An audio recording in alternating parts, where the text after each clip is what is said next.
এখন আমরা নদীর ধারে যাচ্ছি, যেখানে কবি মাইকেল মধুসূদন দত্ত নদীর তীরে বসে সনেট রচনা করতেন। সেই দিকে যাচ্ছি আমরা। সামনে হচ্ছে নদী, এই যে নদীর দিকে যাচ্ছি। এইখানে দেখুন একজন বসে আছে সহযোগিতা নেওয়ার জন্য। আমরা না দিয়ে চলে যাচ্ছি। আর এই হচ্ছে সেই শ্বশুরবাড়ি ক্যাফে। আর এই পিছনে দেখেন সেই সুন্দর জায়গা যেখানে বসে ভাই এখানে বসে কি লিখতো? এখানে বসে সনেট লিখতো। আর ও সেই দোলনা আছে, চাইলে ঝুল খাওয়া যাবে ভাই।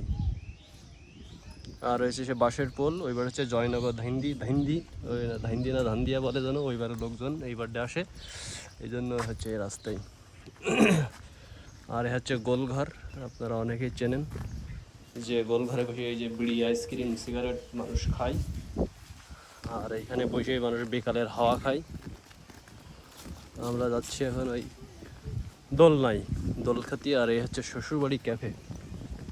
যাদের শ্বশুরবাড়ি যাওয়ার সামর্থ্য হয়নি, চাইলে এইখানে চলে আসতে পারেন, কোনো সমস্যা নেই। আর এই শ্বশুরবাড়ি আসতে গেলে বউ লাগবে না, আসতে পারবেন।